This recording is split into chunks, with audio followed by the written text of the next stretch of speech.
The process for transforming layers begins to happen when you position different elements around your composition. Now, if we look at our training swoosh composition, go down to the timeline and click on the current time indicator. As I scrub through, I can see that I just have multiple layers that are set up that control the visibility of the different elements. And basically we start with a clean background, then we have this graphic build that happens, and then we have our last word, which is training.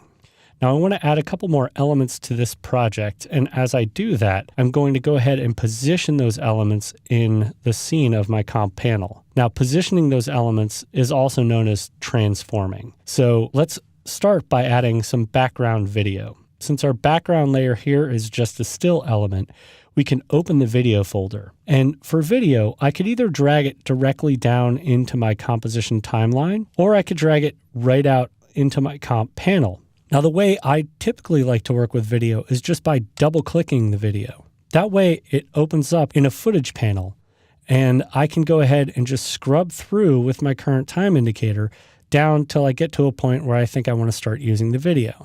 Now, just so I can see the whole frame, I'm going to change my magnification to fit up to 100%. Now I'm going to scrub through and choose a start frame. I'll choose 5622 for my start. Now, if you click this left button in the bottom of your footage panel, that'll trim the in point of that layer. Now, I want 10 seconds of this footage because that's the length of my composition here. So if you go down to the time indicator in the lower left of the footage panel, go ahead and click on that and then press plus 10, 0, 0. So it's 10 seconds, 0 frames. So when I click OK, it's automatically going to move down 10 seconds. Now, if I want to trim the out point, I can trim it by clicking the second button here in the bottom of my footage panel. Now, to add to our composition, you want to click the Overlay Edit button, which is this button all the way on the right side of the footage panel in the lower area. So let's go ahead and click on that. And notice the footage was dropped right at the start of our current time indicator. So I'm going to slide this piece of footage to start at the beginning of our composition, and I'll do so by clicking on the green area, and I'll start to drag. If I clicked on this lighter gray area, I get this that pops up. And what this is the slide tool. If I click here and start to drag, it'll allow me to choose the same length of the frames that I'm going to display, but I can slide exactly which frames appear in this area by clicking and dragging here. Now I'll just undo that last little change there and then just reposition the layer by clicking and dragging on the solid colored green area. Now, if we press home on our keyboard, we can move our current time indicator to the beginning. And so we can see all the other graphic elements. Let's click on layer 1 and drag it down just above our background layer. Since we don't need the background layer on anymore, I'll just turn its visibility off. Now that we have our layer added to our project, I'm going to go over my composition panel with my mouse and then scroll out with the scroll wheel. Notice I have these handles.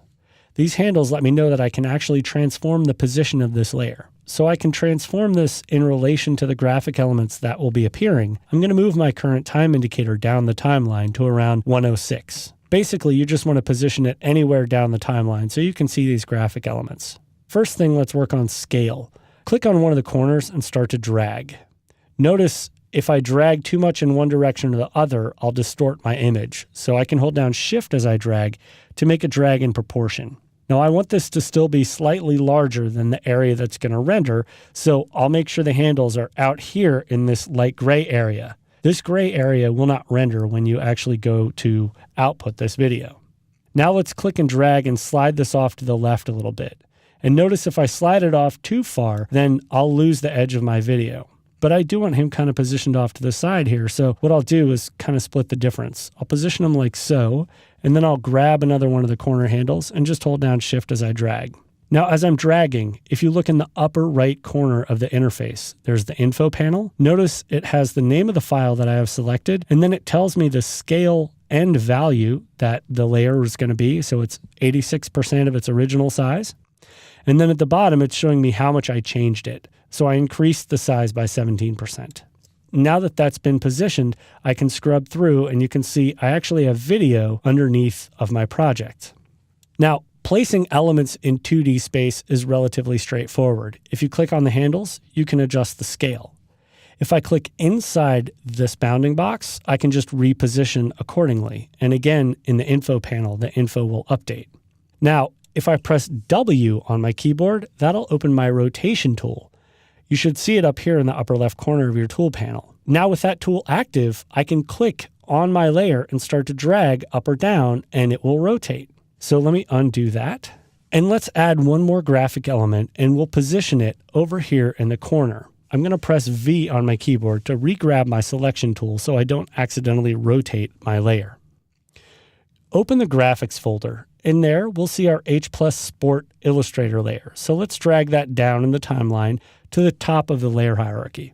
Now this is way too large. I can quickly jump to the scale parameter and change the scale here in the timeline by pressing S. Now if I just click and drag on the value for the scale, it'll go ahead and scale and stay in proportion as long as I leave this little chain checked. If that chain is unchecked, then I can distort my image, which I definitely don't want to do. So I'll just press Command Z twice to get back. Now I want to position this layer over here in the corner, so I'll do so. And as you're positioning text and graphics, you want to be familiar with this button in the lower left corner of the comp window. When you click on that, that's title and action safe. I want to make sure that my text stays inside of this second rectangle from the outside edge. So here's the first rectangle, there's the second. This is known as title safe. Any text you want to make sure stays inside that area. So I want to make this layer a little smaller. I'm going to click on one of the handles and hold down Shift.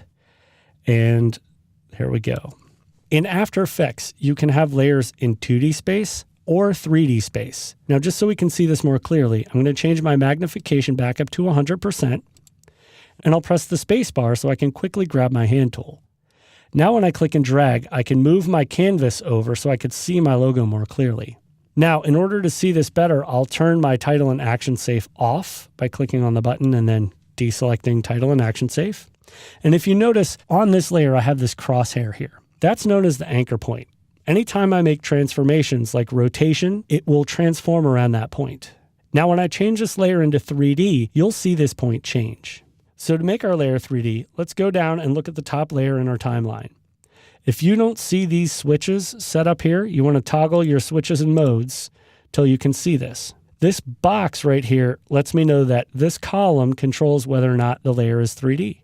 So when I click on it, I've now made it a 3D layer, and I have these handles, Y, X, and Z. So if I click on X, it'll only move on the X axis. Let me undo that. Now, if I press W to grab my rotation tool, check this out. If I hover over top of the Y axis, and I just click and drag left or right, now it's going to rotate around in 3D space. Now let's say for whatever reason I wanted to move my anchor point so that I could rotate around the bottom word as opposed to the way it's set up right now in the middle. Just undo that. You can grab this tool up here called the Pan Behind tool. With that tool, you can click on any anchor point and then reposition it in your timeline. Now, usually when I'm working in 3D, I would encourage you to click directly on the axis handle for whatever it is you're attempting to move. That way you don't accidentally move it in Z space. If you look in the info panel on the right, you can see my Z value is set to 0. Next to position, it gives me my X value, then my Y, and then my 0. So let's position this down towards the bottom of the layer. And now if I press W to grab my rotation tool, I can click on the X axis. And now as I start to rotate, it'll only rotate around that X point. Now, just so we can see the rest of the graphic, let's go ahead and change our magnification setting in the lower left corner of the composition panel. Click on it and choose Fit up to 100%. Now we can collapse layer 1 since we don't need to see any of the parameters in the timeline, and we can go ahead and close our video folder, graphics folder, and our output comps folder in our project panel. I'm just going to click in this gray area to clear out anything in the top of the panel. Then I'm just going to click down in the timeline panel to make sure the timeline's active and deselect layer 1. I'm just clicking in this general area here because I know it won't allow me to select anything when I click there. So when it comes to transforming layers inside of After Effects, you can transform them in 2D space or you can transform them in 3D space. The biggest thing that I recommend is just to make sure that you pay attention to what's happening by looking over in the info panel.